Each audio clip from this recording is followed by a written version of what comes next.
แต่ละอำเภอขอกราบนอบน้อมอย่างท่านอาจารย์พระครูสมุวิศวัตร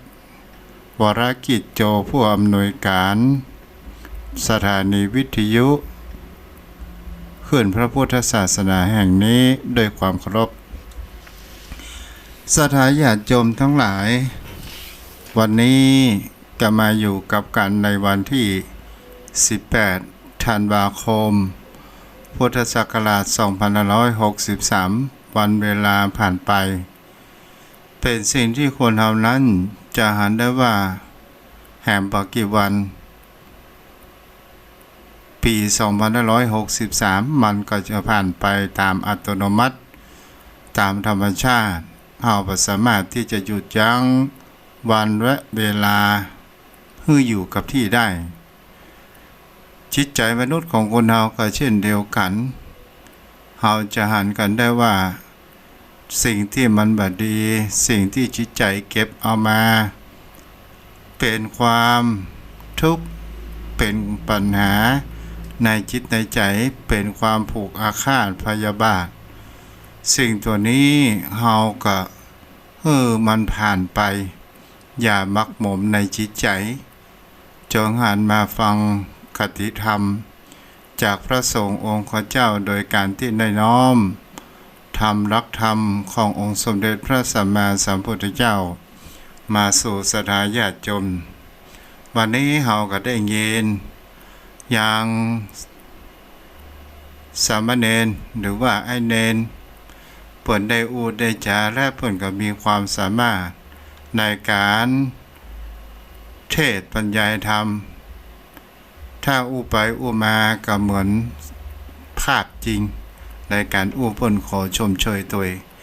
และขอเจริญพรทางสถาญาติโยมที่ติดตามทาง Facebook ก็มีทางอูชินและก็มีทางพี่สาวพรธนาวิเศษคุณจากอำเภอแม่แจ่มที่ติดตามทาง Facebook และขออนุโมทนากับโยมแม่จันพลอย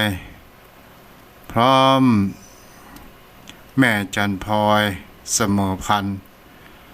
พ่อปฐมแม่จันพลอยเสมอพันธ์พร้อมได้ลูกได้ให้หอมปัจจัยซื้อที่ดินแหม300 บาทก็ขออนุโมทนาอย่างพระบุญกุศลที่โยมแม่ได้ทำบุญในครั้งนี้โดยการส่งผ่านทางสนีก็ได้รับแล้วขอพระบุญกุศลนี้เป็นอานิสงส์เป็นเพิ่มเติมบุญญาบารมีเพิ่มบุญกุศลให้โยมพ่อโยมแม่มีแต่ความสุขความเจริญปราศจากยางปัญหาและอุปสรรคมีสิ่งดีๆเข้ามาในชีวิตของโยมพ่อโยมแม่ในครอบครัวของพ่อปฐมแม่จันพลอยเสมอพันธ์และยังครอบครัวทุกคนสถาญาติโยมพ่อออกไปออกทั้งหลายวันนี้ทุกเจ้าก็มีธรรมะขององค์สมเด็จพระสัมมาสัมพุทธเจ้าในปฐมพระสูตรปฐมบรรนาถปฐมบรรนาถปฐมปัณนาถนางพระไตรปิฎกอังคุรินิกายสถาญาติโยมในอธิกถาหรือว่าพระว่าด้วยกำลังพระคาถาว่าด้วยกำลัง8ประการในที่นี้ก็จะเป็นภาษาบาลีโยมพ่อโยมแม่ได้รับฟังซึ่งเป็นคำขององค์สมเด็จพระสัมมาสัมพุทธเจ้าซึ่งเป็นภาษาบาลีมีว่าอัตถิมานิภิกขเวพลานิรณภาลาภิกขเวธารกาโกทะภละมาตุคามาอาวุธาภละโจลาอิสริยะภาลา ราชาโนอัจฉติพลาพระลานิชนิพลาบัณฑิตาปฏิสังคณะพระลาพหุสุตาขันติพลาสมณะพรหมนา แปลว่าดูก่อนภิกษุทั้งหลายกำลังมี8ประการนี้เรียกว่ากำลัง8ประการคืออะไรบ้างคือประการที่1เด็กมีการร้องไห้เป็นกำลังประการที่2หรือว่า1ถ้าตามภาษาบาลีมาตุคามมีความโกรธเป็นกำลัง1จนมีอาวุธเป็นกำลัง1พระราชามีสริยยศเป็นกำลัง1คนพาลมีกำลังเพ่งโทษเป็นกำลัง1บัณฑิตมีการไม่เพ่งโทษเป็นกำลัง1พระโหสุตบุคคลมีการพิจารณาเป็นกำลัง1สมณพราหมณ์มีขันติเป็นกำลังนี่ก็จะได้เข้าสู่เนื้อหาภาระก็แปลว่ากำลังกถาก็หมายถึงเขาว่าบทเป็นสิ่งที่เราจะอ่านได้ว่ากำลังเป็นสิ่งที่คนเรานั้นต้องการมากที่สุดกำลังในที่นี้เราจะอ่านได้ว่าข้างนอกก็คือกำลังกายกำลังกายเป็นสิ่งที่คนเรานั้นจะหันตามความวิถีชีวิตของคนเราถ้าเราบ่มีกำลังแล้วเราบ่สามารถที่จะกระทำอะไรอย่างได้โยมพ่อโยมแม่ก็ลองพิจารณาว่าเมื่อเราแรกเริ่มเกิดมาเราก็เริ่มที่จะมีกำลังตั้งแต่เล็กแต่น้อยกำลังฝึกหัดเดินไปต่างๆนานาพอเจริญเกิดขึ้นในมาเราก็มีพละกำลังที่เราจะเดินเหินอากาศมีกำลังที่จะทำทุกสิ่งทุกอย่างที่เราได้ตั้งใจไว้ที่จะกระทำในชั่วโมงข้างหน้าในอนาคตในวันพรุ่งนี้กำลังนั้นเป็นสิ่งที่สำคัญกำลังกายนั้นมาเกิดมาจากคำว่าเราได้รับอาหารการกินหล่อเลี้ยงชีวิตของตนตัวของเราและมันก่อให้เกิดเป็นพละกำลังเกิดขึ้นสิ่งเหล่านี้เราก็จะหารกันได้โยมพ่อโยมแม่ชีวิตของคนเรานั้นจะหันได้ว่าเมื่อเรามีลมหายใจมีจิตของร่างอยู่เราจะหันได้ว่าต่างคนกะต่างเศร้าว่าหากินเพื่อที่เราจะมาหล่อเลี้ยงร่างกายของคนเรานั้นให้มีความเจริญเติบโตและมีความคงกระพันในที่นี้ก็หมายความว่าคงกระพันก็คือให้มีรูปร่างหน้าตาอยู่ได้นานและก็เป็นสิ่งที่คนเรานั้นจะหันได้ว่าเมื่อเรามีความแก่ชราลงไปเราจะได้ว่าพละกำลังของคนเรานั้นมันถดถอยเพราะเหตุใดเล่าสิ่งที่มันถดถอยก็เพราะว่าการกินข้าวกินน้ำของเรานั้นมันเริ่มบ่ค่อยสมบูรณ์เหมือนเมื่อหนุ่มนั้นยากการเหมือนฟ้าผ่าและกินอาหารการกินข้าวกุยลาบกับเต่าปนว่าเต่ากับไข่ไก่เป็นอ้อมกระล่องมองกินลาบควายขมลำและกระทำอาหารการกินทำการทำงานสถานญาติโยมทั้งหลายมันก็มาจากข้าวปลาอาหารนั่นเองแต่เมื่อเรามีความแก่ชราเราลองสังเกตว่าข้าวปลาอาหารเราบ่สักเท่าใดแล้วเราจะเริ่มในการกินเราก็จะเริ่มถดถอยลงไปเพราะว่าบางครั้งบางคราวเราเคี้ยวปาถนัดฟันบ่ค่อยมี มีแต่เป็นฟันบะแต้ฟันเทียมฟันปลอมอย่างนี้เป็นต้นนี่แหละศรัทธาญาติโยมทั้งหลายถ้าเฮากินข้าวปลาอาหารมันก็มีพละกำลังเกิดขึ้นมาในสมัยปัจจุบันช่ำมีอาหารเสริมที่เป็นพละกำลังเราจะเห็นได้ว่าอาหารเสริมที่เป็นผง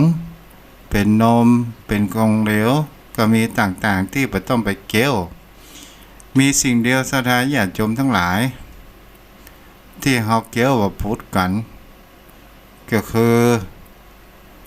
ขนมจ๊อกพ่องอายังเหนียวๆพ่องอายังแข็งๆพ่องกระดูกอ่อนอย่างนี้เป็นต้นเกี่ยวบ่ได้กำลังมันบ่ฮื้อแต่กำลังภายในจิตใจของคนเฮานั้นก็คือกำลังอกกำลังใจกำลังวิชาความรู้กำลังสิ่งที่เฮาจะเห็นได้ว่ากำลังความคิดความอ่านวิชาความรู้เป็นสิ่งที่ผลักดันเพื่อเฮาได้ดีได้ดีในถึงปัจจุบันถึงเฮาบ่ได้เรียนหนังสือตามจบชั้นสูงแต่พออ่านออกเขียนได้หรืออ่านออกเขียนมาได้แต่เฮาก็ได้เริ่มเรียนในวิชาแห่งเขาว่าโรงเรียนธรรมชาติในวิถีความเป็นมนุษย์ของคนเฮาโดยการที่เฮาใจสบประการลองผิดลองถูกเป็นสิ่งเหล่านี้เรียกว่าพละกำลังทางด้านในจิตใจของคนเฮาที่เปามีอยู่แต่วันนี้ตัวเจ้าก็ได้หยิบยกมาเกี่ยวกับว่ากำลังอันนี้ก็เป็นสิ่งที่เฮาจะเห็นได้ว่าละอ่อนมีกำลังในการร้องไห้มันเป็นพละกำลังของละอ่อนเฮาจะหาได้ว่าละอ่อนเวลาอยากหาหยังถ้าเฮาให้แม่กินนมแม่กินนมตอนสุดท้ายแม่ก็จะต้องหล่นมาหาลูกเพื่อเอาลูกนั้นกินนมถ้าพอใหญ่มาศรัทธาญาติโยมทั้งหลายเริ่มที่จะหัวจักอะไรอย่างเป็นอะไรอย่างอยากกินนมแม่อยากกินนมขอตามไปซื้อนมถ้าเปิ้นบ่ฮื้อก็ได้ร้องเปิ้นว่าให้ดินขวาดถินตืบไปเพื่อแม่บ่ได้ดังใจให้ดินขวาดสุดท้ายพ่อแม่ก็ยอมพ่ายแพ้ก็ได้ไปปรับโยนเอาอกเอาใจการเกิดขึ้นอย่างนี้ก็เป็นสิ่งที่เราจะเห็นได้ว่าภาระกำลังของละอ่อนตลอดจนถึงการถูกบางสิ่งบางอย่างถูกของมีคมถูกการแกล้งถูกได้หกล้มเท้าถูกดุด่าก็มีความร้องไห้เกิดขึ้นกระทำให้บุคคลอื่นนั้นอ่อนใจนี่ก็คือกำลังของเด็กนั่นเองศรัทธาญาติโยมทั้งหลายนี่ก็เป็นพละกำลังของเด็กละอ่อนเป็นสิ่งที่คนเฮาก็จะหันกันได้ว่าพละกำลังละอ่อนร้องไห้เฮาอู้ไปในแห่งมุมหนึ่งกับว่าเป็นผู้มีอำนาจในจะพันชาการให้บุคคลอื่นเรียกร้องความสนใจกับบุคคลอื่นนี่เป็นพละกำลังของละอ่อนความโกรธนั้นเป็นกำลังของผู้หญิงหรือว่าของแม่บ้านของมาตุคามก็คือแม่บ้านที่ทุกเจ้าได้อ่านไปเมื่อตะกี้นี้เฮาจะเห็นได้ว่าไม่ยิงสุมาเตอร์บ่ได้ว่าของฝ่ายนะผู้หญิงเป็นเพศที่มีความอ่อนไหวง่ายเจ้าหงี้เจ้างอนเป็นคนที่บางครั้งบางคราวเมื่อบ่ได้ดังใจก็มีความโกรธเกิดขึ้นบางครั้งบางคราวผู้หญิงเป็นคนที่เจ้าระเบียบบ้านจองหอเรือนต้องสะอาดสะอ้านแต่ถ้าว่าพ่อม่านเอามาทำสกปรกรกรุงรังเกิดขึ้นแม่บ้านก็มีความโกรธพ่อบ้านก็โดนถูกด่าอย่างนี้เป็นต้น นี่แหละสถานญาติโยมทั้งหลายเราจะหันได้ว่าความเจ้าแง่เจ้างอนนั้นเป็นภาระกำลังความโกรธนั้นเป็นกำลังของผู้หญิงผู้หญิงนั้นเป็นเพื่อนเขาว่าเป็นเพศที่มีความอ่อนไหวมากที่สุดและก็เป็นสิ่งที่คนเฮานั้นจะหันได้ว่าถ้าบ่ได้ดังใจก็มีความโกรธเกิดขึ้นอย่างครับเฮาจะหันได้ว่าตามวิธีคนโบราณบอกว่าผู้ชายเป็นช้างเท้าหน้าผู้หญิงเป็นช้างเท้าหลังแต่ปัจจุบันมันกลับตลปัดกันสถานญาติโยมทั้งหลายผู้หญิงอยากจะเป็นช้างเท้าหน้ามากกว่าผู้ชายเพราะว่าเราจะหันได้ว่าผู้หญิงเป็นผู้มีความละเอียดอ่อนเป็นคนที่มีความคิดที่มีความละเอียดมากกว่าผู้ชายแต่พ่อใจนั้นเป็นคนที่ทำอันยังกะเหี้ยว่านะสถานญาติโยมทั้งหลายเฮาก็จะหันได้ว่าบางสิ่งบางอย่างพอใจเนี่ยสิ่งของความมือให้ดีลืมเก็บบ่เก็บกินบางครั้งบางคราวกินอันยัง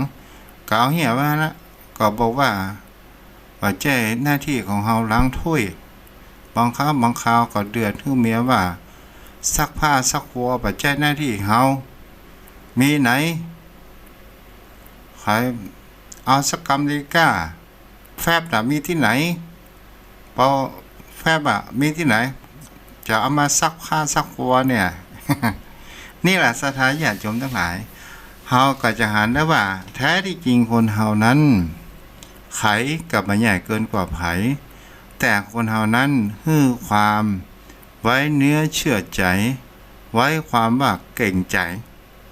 บางคนเฮาจะหันได้ว่าโอ้พ่อหนานซึกออกไปนี่นึกว่าพ่อหนานจะได้สุขสบายดีเนาะโอ้ที่ไหนได้เนี่ย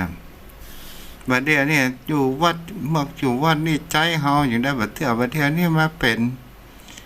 มารับใจเมียเหรอกลัวเมียเนาะบัดได้กลัวเก่งใจไปได้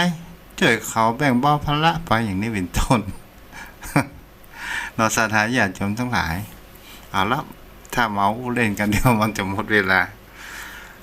ต่อมานั้นก็คืออาวุธเป็นกำลังของโจรของผู้ร้ายอาวุธเฮาก็จะหันได้ว่าผู้ร้ายถ้ามามีอาวุธอยู่ในมือก็สามารถที่จะทำอันอย่างได้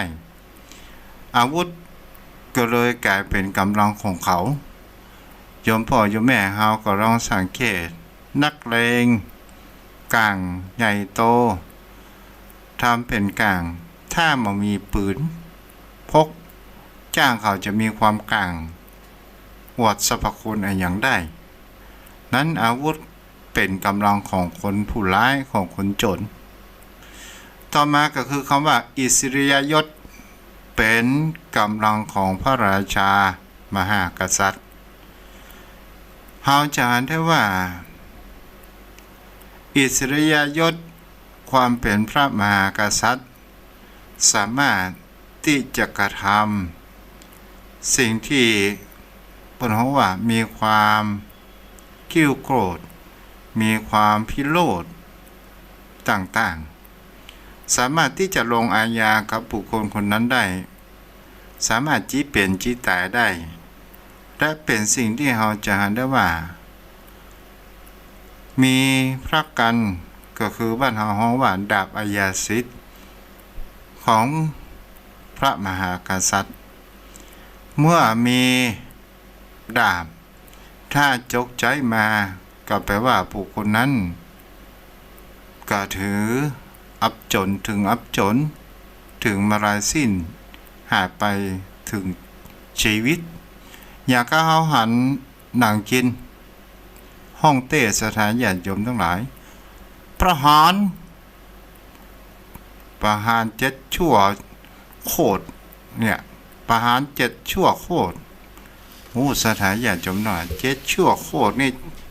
บ่ได้พูดบ่ได้เกิดสถานญาติโยมทั้งหลายเกิดมาก็โดนฟันเกิดมาก็โดนฟันอย่างนี้เป็นต้น เนอิสริยยศเป็นพระกำลังของพระราชา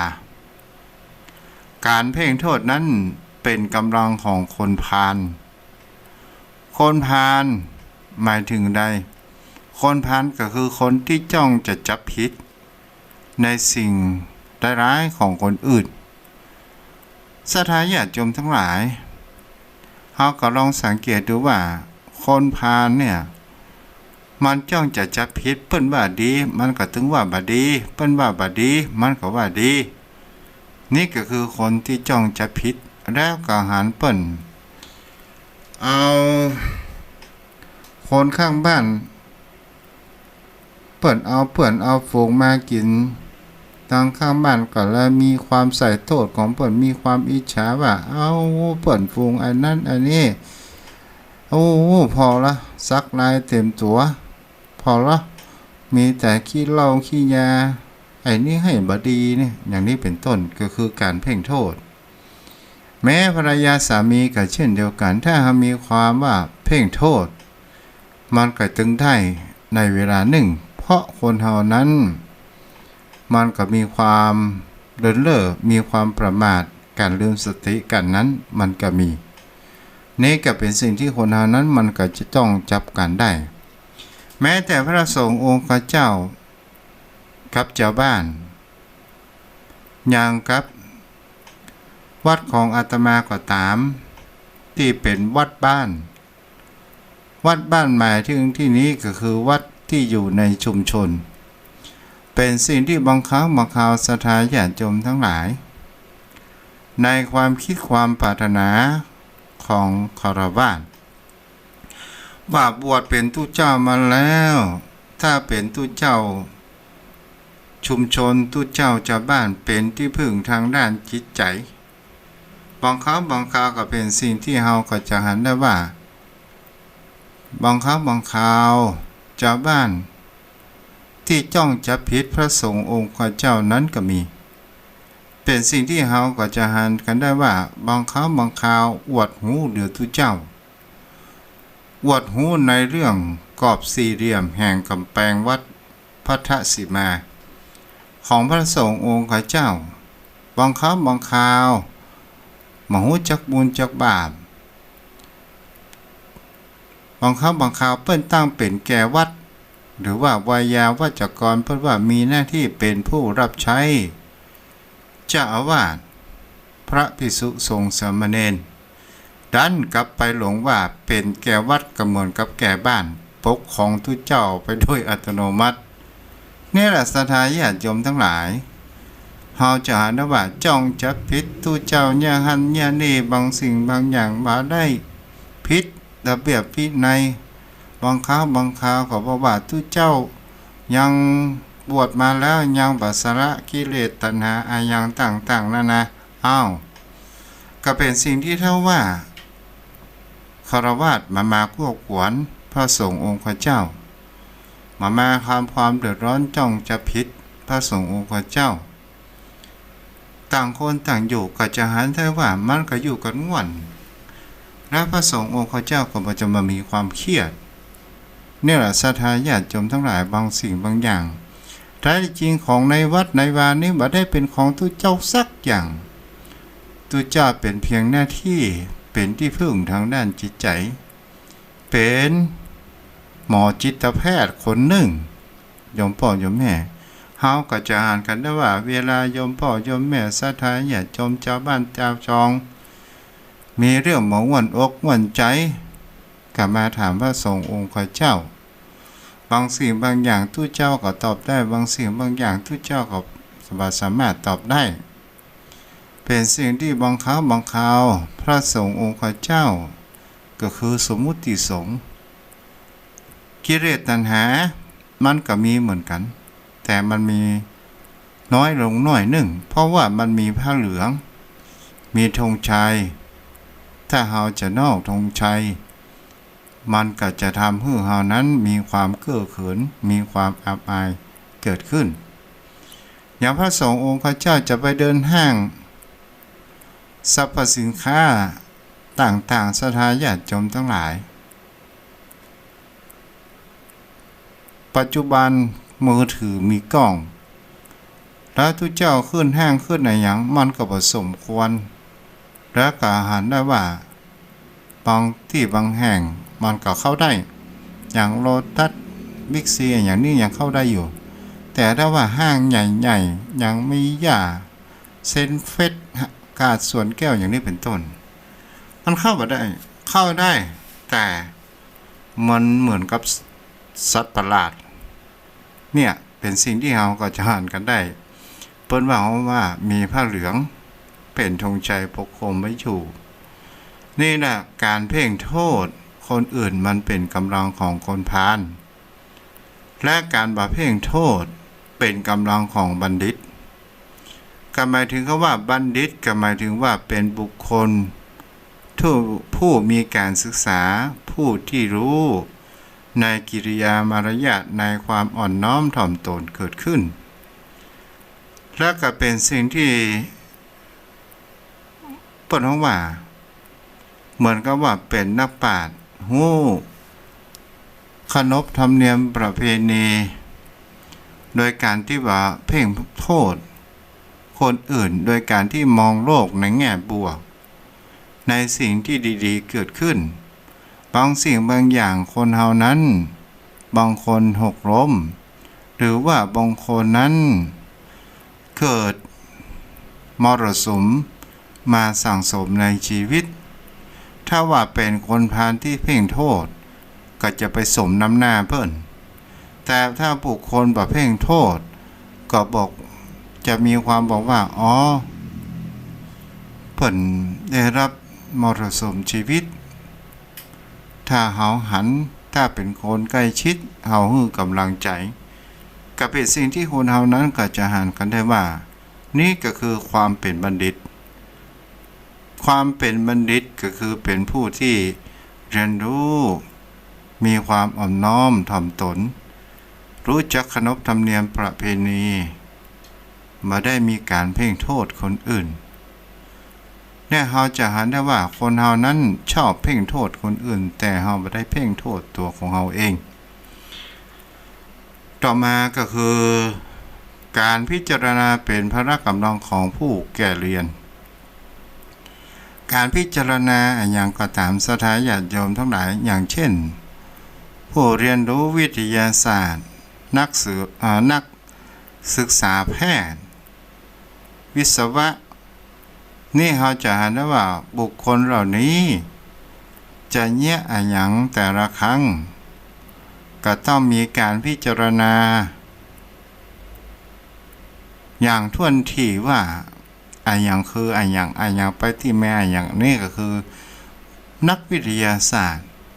และเป็นผู้ที่มีความโกงแก่เรียน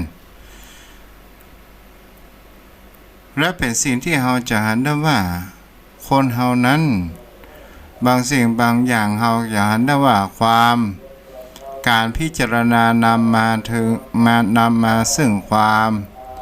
ระเบียบเรียบร้อยแห่งสิ่งที่เราจะกระทำว่าเราจะควรกระทำอย่างใดการในการวางแผนและเราจะกระทำควรกระทำอย่างไรบางคราวคำว่าคงแก่เรียนเป็นสิ่งที่คนเฮานั้นจะมองหันว่าบ้าวิชาบ้าอำนาจหรือว่าบุคคลที่จบมาใหม่ๆแล้วก็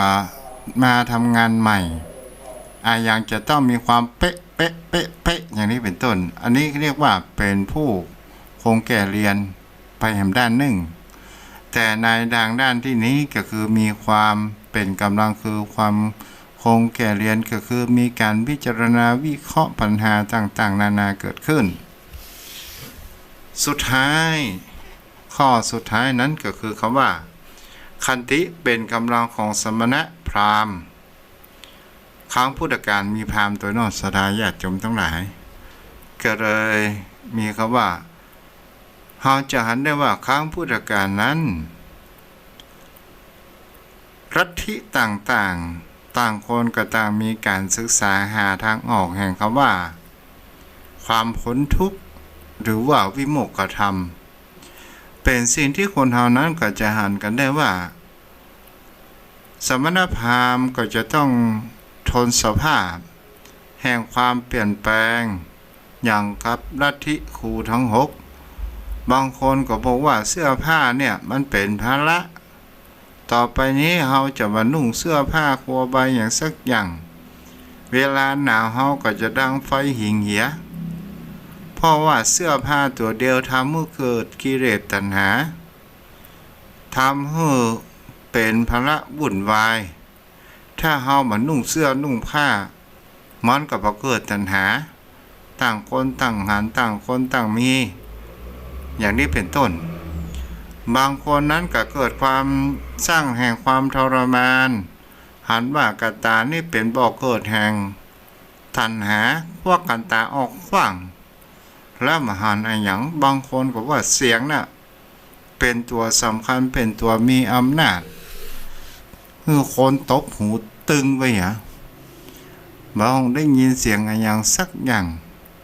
มันก็เลยบ่เกิดจะหันได้ว่าเสียงผู้มีอำนาจก็คือเสียงของเพศตรงข้ามผู้ชายก็มีคำว่าเสียงของผู้หญิง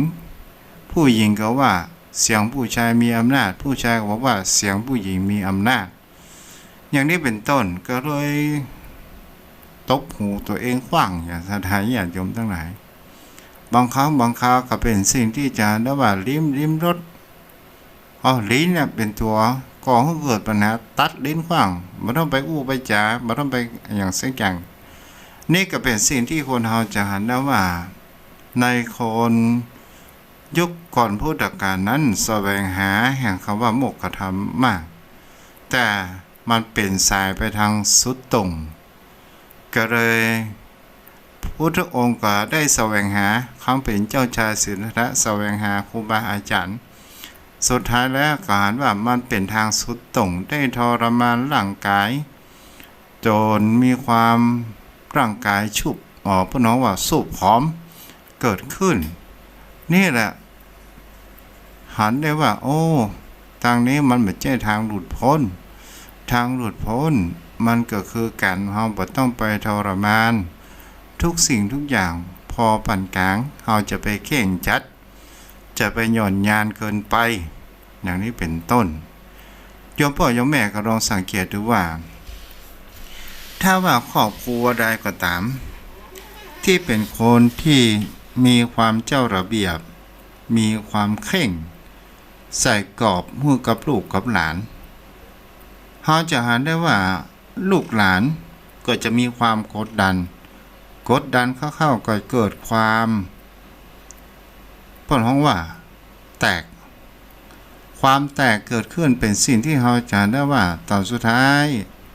ลูกเราก็ว่าได้ดีได้ดีอันอย่างเพราะว่าบางครั้งบางคราวเราใส่ว่าใส่ข้อ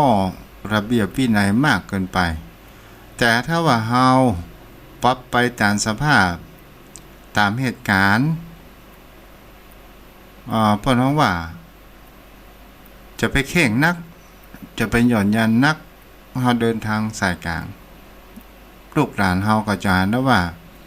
จะมาหันพ่อแม่เป็นคำว่าอย่างกับว่าอย่างกับเป็นยักษ์มารอย่างนี้เป็นต้นจะหันพ่อแม่เป็นทั้งเพื่อนทั้งพ่อทั้งแม่ทั้งเพื่อนสนิทเป็นผู้ใกล้ชิดมีปัญหาอย่างอู้จากันได้แต่ถ้าว่าเฮาใส่บทบาทลงไปว่าอย่างน้อยเฮาก็ด่าอย่างน้อยเฮาก็เดือดอย่างน้อยเฮาก็เครียดอย่างน้อยเฮาก็ฟาดลูกก็บ่สามารถที่จะบอกความจริงใดๆทั้งสิ้นเพราะว่าหัวพ่อของแม่นั่นเองนี่แหละศรัทธาญาติโยมทั้งหลายวันนี้ก็ได้อู้ถึงเกี่ยวกับคำว่าพระคาถาว่าด้วยเรื่องกำลัง8กระทวนหัวข้อให้โยมพ่อโยมแม่ได้รับทราบกันประการแรกการร้องไห้เป็นกำลังของละอ่อนหรือว่าของเด็กการร้องไห้เป็นกำลังของเด็กประการที่2ความโกรธเป็นกำลังของผู้หญิงประการที่3อาวุธเป็นกำลังของโจร ประการที่สี่อิสริยยศเป็นกำลังของพระราชาประการที่ห้าการเพ่งโทษเป็นกำลังของคนพาลประการที่หกการไม่เพ่งโทษเป็นกำลังของบัณฑิตประการที่เจ็ดการพิจารณาเป็นกำลังของผู้แก่เรียนประการที่แปดขันติเป็นกำลังของสมณพราหมณ์นี่ก็คือกำลังแห่งส่วนหนึ่งกำลังไปแห่งส่วนหนึ่งกำลังศรัทธากำลังของศีลกำลังของในการบำเพ็ญเพียรวิริยะในการบำเพ็ญเพียรอาตาปีมูนี้ก็เป็นกำลังศรัทธาญาติโยมทั้งหลายมีกำลังเป็น80กว่ากำลังว่าเป็นสิ่งที่พระพุทธองค์นั้นได้จำแนกไว้8หัวข้อนี้ก็คือกำลังเช่นเดียวกันเอาละโยมพ่อโยมแม่ท่านใดจะสนทนา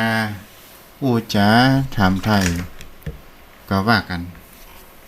โทรกันเข้ามาได้0631639950ในอาทิตย์หน้าตัวเจ้าก็ว่าจะปฏิบัติธรรมสร้างบุญบารมีปิดวาจาสัก5 วันได้บำเพ็ญเปิดน้องว่าสร้างบารมีแผ่เมตตาเพื่ออธิษฐานจิตอยากให้เจ้าภาพเจ้าศรัทธาซื้อที่ดินถวายเป็นสมบัติของพระพุทธศาสนาให้หลายหลังมาอย่างอัศจรรย์เกิดขึ้นเนาะการนี้อธิษฐานแผ่เมตตาแล้วก็แผ่เมตตาบุญกุศลกับโยมพ่อโยมแม่มีแต่ความสุขความเจริญที่เป็นผู้รับฟังยังรายการวิทยุขึ้น104.5ตลอดจนถึงขึ้น96ก็ตามกะโยมพ่อโยมแม่ในอาทิตย์หน้าคงเวลาก็คงจะว่างลงก็ขออาทิตย์หนึ่งเนาะโยมพ่อโยมแม่ขอลาอาทิตย์หนึ่งเอาละโยมพ่อโยมแม่ที่อยู่ทางบ้านจะโทรเข้ามาก็โทรมาได้เด้อ0631639950 0631639950โทรเข้ามาได้เด้อ0631639950